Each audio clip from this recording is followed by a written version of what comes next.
Hello dear students, welcome back in online teaching. Here is the book of Social and Political Life Part 1 Grade 6. Dear students, today we are going to take information about chapter number 4, which name is Key Elements of a Democratic Government. तो बच्चों आप देख सकते हो यहाँ पर chapter number 4 है और चैप्टर का नाम है की elements of a democratic government. की एलिमेंट्स का मतलब होता है तत्व, तो और डेमोक्रेटिक का मतलब होता है जनतंत्र। जैसा कि आप लोगों को मालूम है, हम इंडिया में रहते हैं और इंडिया एक क्या है, डेमोक्रेटिक कंट्री है, एक जनतंत्र यहाँ पर चलता है।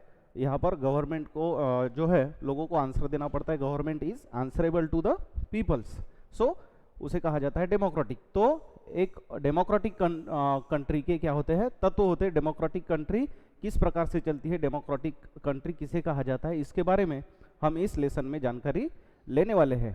तो यहाँ पर दिया है, in this chapter you will read about some of the key elements that influence the working of democratic government.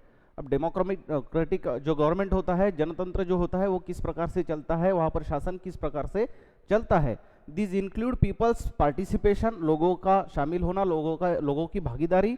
The resolution of conflict and equality and justice, equality समता, जस्टिस न्याय, इसके बारे में भी डेमोक्रेटिक कंट्री में किस तरह से काम किया जाता है, इसके बारे में हम इस लेसन में जानकारी लेंगे। तो सबसे पहले फर्स्ट ऑफ ऑल यहाँ पर आपको एक नक्शा दिया गया है जिसमें हम जो जिस कंट्री में रहते हैं, इंडिया, उसका एक मैप दिखाया गया है, नाम दिया गया है वहाँ पर।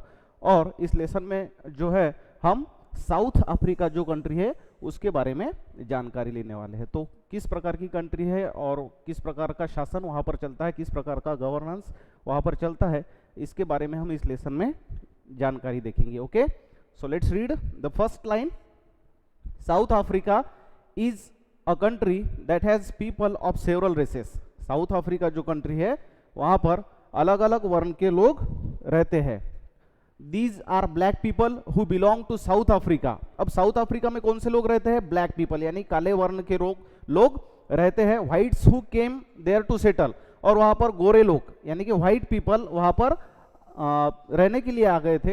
And Indians who came as labourer and traders, और इंडियन यानी कि भारतीय सिटीजन्स, भारतीय नागरिक भी साउथ अफ्रीका में पाए जाते हैं, जो कि एज अ लेबरर के तौर पर यानी कि वर्कर के तौर पर काम करने वाले जो लेबर होते हैं वो लेबर्स वहां पर पाए जाते हैं। ट्रेडर्स यानी कि व्यापार करने हेतु भी लोग वहां पर जाते हैं। ओके, तो लगभग यहाँ पर हम किस प्रकार के लोग देख सकते हैं, एक तो ब्लैक पीपल, दूसरे है व्हाइट पीपल यानी कि गोरे लोग, और तीसरे है इंडियंस जो कि लेबर के तौर पर जाते हैं, वर्कर्स के तौर पर जाते हैं, या फिर ट्रेडिंग करने के लिए जाते हैं, व्यापार करने के लिए वहां पर जाते हैं। तो बहुत सारे वर्णों के, बहुत सारे रिलीजन के लोग यहाँ पर देखने के लिए मिलते हैं, पाए जाते हैं। ओके, तो एक बच्ची है जिसका नाम है माया नायडू। तो माया नायडू एक 11 ईयर की लड़की है। देखिए क्या है, Maya Naidu an 11 year old South African girl living in the town of Johannesburg. Maya Naidu नाम की एक 11 ईयर यानी 11 साल की एक लड़की है जो कि साउथ अफ्रीका में रहती है। जोहान्सबर्ग नाम का वहां पर एक प्लेस है, एक शहर है, वहां पर वो रहती है। Was helping her mother clear up her old boxes. वो क्या कर रही थी, अपनी माँ को अपनी घर की जो साफ सफाई होती है या फिर कुछ पुराने डिब्बे निकालने में मदद कर रही थी अपने माँ को। She found a scrap book full of pictures and newspaper articles. अब वो जो ओल्ड बॉक्सेस थे, पुराने डिब्बे थे, वो ढूंढते समय, उनको साफ करते समय उस जो माया नायडू जो लड़की है उसको क्या मिला, उसमें से एक स्क्रैप बुक मिला जिसमें कुछ पिक्चर्स स्टिक किए हुए थे और कुछ न्यूज़पेपर के आर्टिकल्स भी उसे वहां पर देखने के लिए मिले। There were many pictures of a young school boy of around 15 years of age. अब उस स्क्रैप बुक में क्या था, माया को दिखा कि उस स्क्रैप बुक में एक देयर वेयर मीन्स लगभग 15 साल का एक बच्चा था जिसके फोटोज उस आर्टिकल में, उस स्क्रैप बुक में स्टिक किए गए थे, उनको चिपकाया गया था। When she asked her mother, अब जब उसने उसकी माँ से पूछा हु द बॉय वॉज, वो लड़का कौन है माँ, ऐसा सवाल उसने उसकी माँ से पूछा। She was told that he was called Hector Pieterson. अब उसे उस सवाल का जवाब क्या मिला, उसकी माँ ने बोला कि ये जो लड़का तुमको यहाँ पर स्क्रैप बुक में इसका फोटो जिसका दिख रहा है, उस लड़के का नाम है Hector Pieterson. He had been shot by the police, उसको जो पुलिस है वहां की, उन्होंने क्या किया, शॉट किया, यानी कि उसे गोली से उड़ा दिया, उसे गोली मार दी गई थी। Maya was shocked, why she asked, अब ये सुनकर माया को थोड़ा सा शॉक लगा, उसने पूछा कि क्यों माँ, उसे गोली क्यों मारी गई थी। देखिए नेक्स्ट लाइन क्या है, her mother explain that South Africa was earlier governed by apartheid laws, उसकी माँ ने बताया कि क्यों उसे गोली मारी गई, जो हेक्टर था उसे गोली क्यों मारी गई थी, क्योंकि अब जब तत्कालीन गवर्नमेंट था उस समय में, तो वहां पर जो है अपार्थाइड लॉ, यानी कि वर्ण भेद होता था, वर्ण द्वेष होता था, यानी कि लोगों का रंग देखकर क्या किया जाता था, सेपरेशन किया जाता था, उनका रंगों के आधार पर उनको अलग थलग किया जाता था, उनके साथ छल या फिर दुर्व्यवहार किया जाता था। Apartheid means separation on the basis of race, apartheid का मतलब होता है separation on the basis of race, वर्ण के आधार पर उनका क्या करना, उनको डिवाइड करना। South African people were divided into white, black, Indian and coloured races. अब साउथ अफ्रीका में लोगों की जो सेपरेशन किया गया था, उनका जो डिवाइडेशन किया था, वो किस तरह से किया गया था कि व्हाइट यानी गौरवर्णीय लोग, ब्लैक यानी काले लोग, इंडियन यानी भारतीय लोग, और कलर्ड रेसेस यानी कि वर्ण के आधार पर लोगों की डिवाइडेशन वहां पर की जाने लगा, या फिर वर्णों के आधार पर, रंगों के आधार पर लोगों को डिवाइड करना शुरू कर दिया गया था।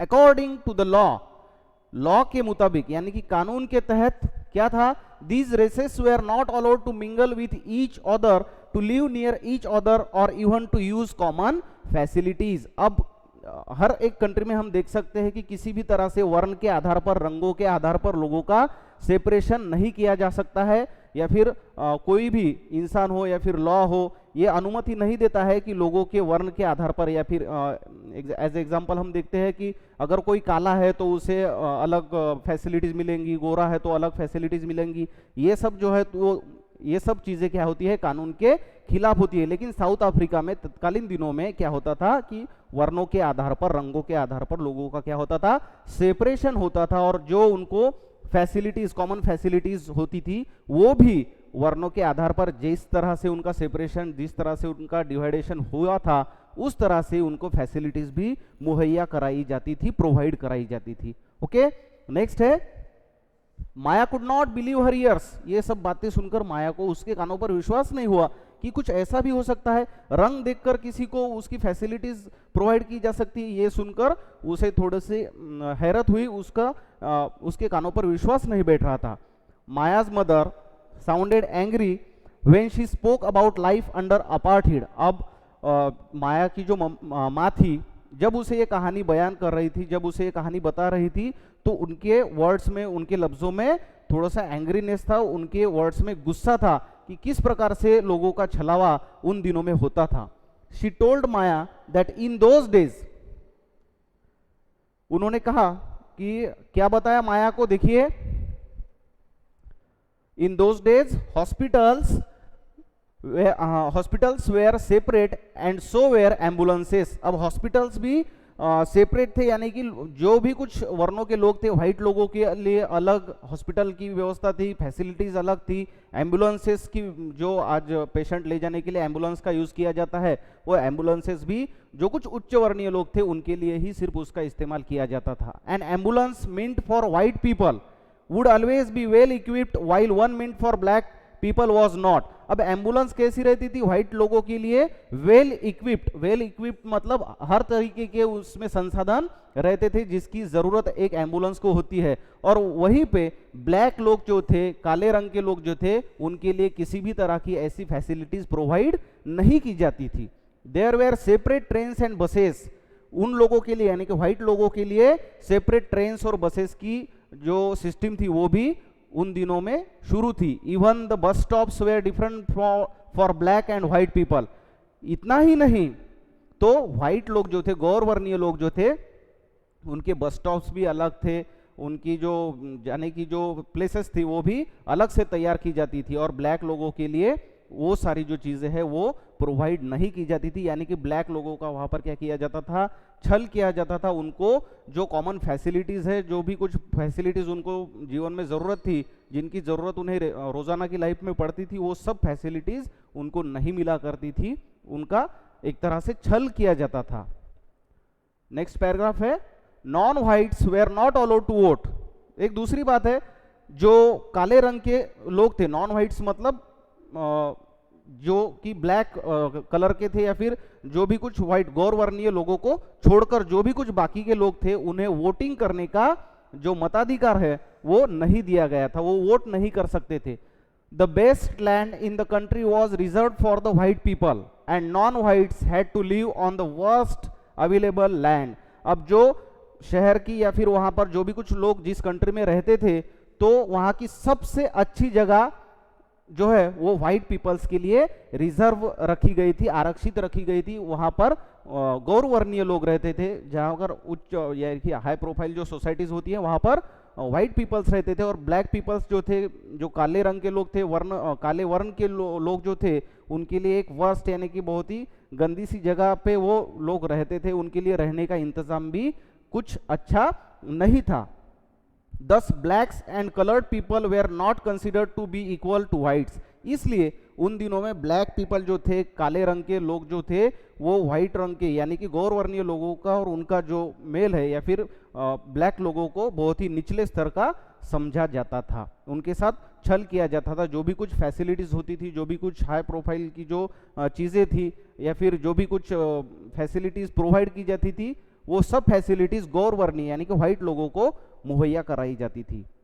नेक्स्ट है, one black township was the south western township. अब दक्षिण पश्चिमी जो साउथ है, दक्षिण पश्चिमी साउथ वेस्टर्न टाउनशिप जो थी, यहाँ पर ब्लैक लोग रहते थे, जिसका नाम था सोवेतो।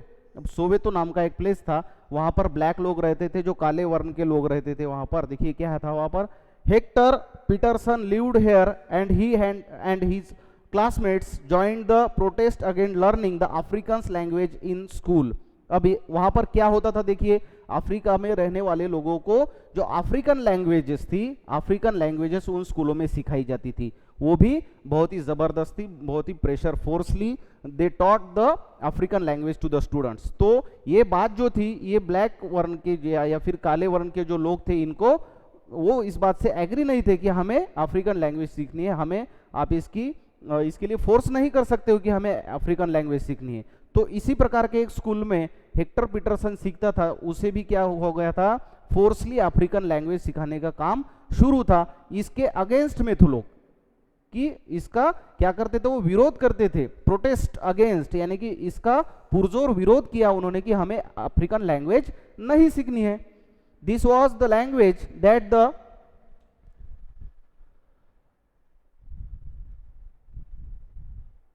the white spoke, यानी कि वो जो अफ्रीकन लैंग्वेज थी वो किसकी थी, व्हाइट यानी कि गौरवर्णीय लोग जो थे उनकी वो भाषा थी।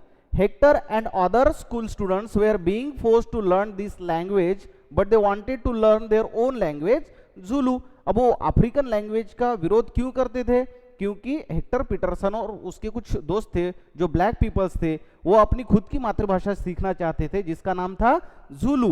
तो ये जुलू लैंग्वेज वो सीखना चाहते थे, लेकिन बाय फोर्सली, बहुत प्रेशर देकर उनको स्कूल में क्या किया जाता था, अफ्रीकन लैंग्वेज का एजुकेशन दिया जाता था, अफ्रीकन लैंग्वेज सीखने के लिए उनको मजबूर किया जाता था। तो इसी बात का लोगों ने क्या किया, प्रोटेस्ट किया, उसके अगेंस्ट में लोग चले गए।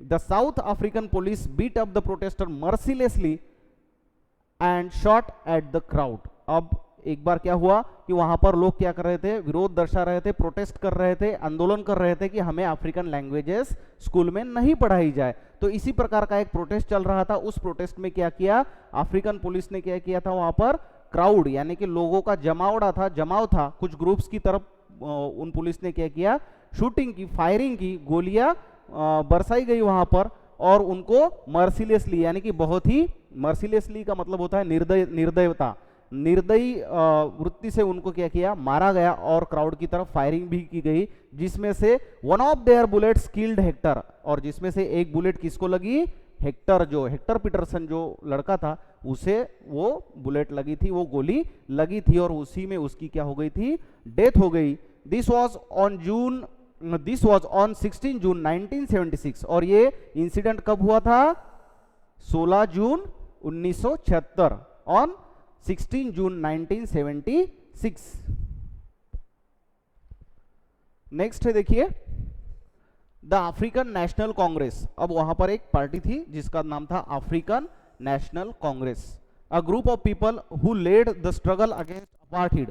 अब ये कैसी पार्टी थी, कैसा पक्ष था, देखिए एक ऐसा ग्रुप था, एक ऐसा गुट था जो क्या करता था, अपार्थीड यानी कि वर्ण द्वेष करने वालों वर्ण द्वेष के खिलाफ लोग, इन लोगों ने क्या किया था, इसके द्वारा आवाज उठाई थी कि यहाँ पर वर्ण द्वेष को बंद किया जाए, वर्ण भेद को बंद किया जाए, जो भी कुछ भेदभाव उनके साथ होता है वो जल्द से जल्द बंद किया जाए।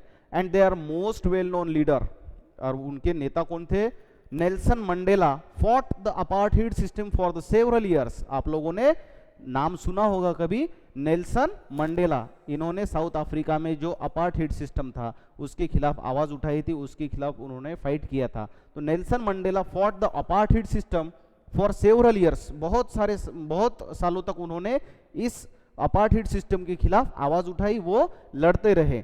Finally they succeeded and in 1994 South Africa became a democratic country in which people of all races were considered equal। और ये लड़ाई उन्होंने जारी रखी और आखिरकार सन 1994 में साउथ अफ्रीका क्या हो गया, एक डेमोक्रेटिक कंट्री हो गया, यानी कि एक जनतांत्रिक कंट्री, जनतांत्रिक देश हो गया। अब बच्चों आपको मालूम है जनतांत्रिक देश किसे कहा जाता है, डेमोक्रेटिक कंट्री किसे कहा जाता है, जहां पर लोगों की बातें सुनी जाती है, जहां पर लोगों के ऊपर अत्याचारी जो लॉज है वो नहीं थोपे जाते हैं, यानी कि सबको समान इक्वली जस्टिस मिलता है, सबको एक समान इक्वल रखा जाता है, यानी कि किसी भी प्रकार का वर्ण भेद, जाति भेद या फिर रिलीजन के मुताबिक लोगों को नहीं रखा जाता है, हर एक को क्या होता है, फ्रीडम होता है। तो इस प्रकार की एक कंट्री सन 1994 में, यानी कि साल 1994 में साउथ अफ्रीका हो गई एक जनतांत्रिक देश, डेमोक्रेटिक कंट्री जिसे कहा जाता है, in which people of all races were considered equal. और तब से वहां पर सभी जाति धर्म, सभी वर्णों के जो लोग थे वो इक्वल माने जाने लगे, समान माने जाने लगे। ओके, यहाँ पर नीचे क्वेश्चन दिया गया है, ये क्वेश्चन आपको रीड करना है, उसके आंसर्स आपको सॉल्व करने का प्रयास करना है।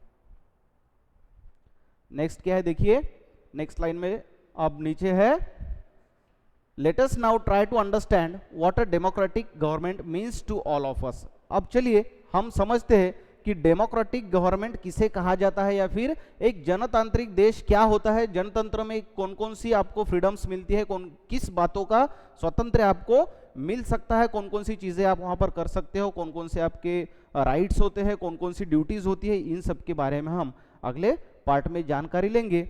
आई होप इस वीडियो में जो भी कुछ जानकारी हमने आज देखी है ये आपके समझ में आई होगी। अगली जो जानकारी है, अगला जो रिमेनिंग लेसन है वो हम अगले वीडियो में देखेंगे। Okay, thank you.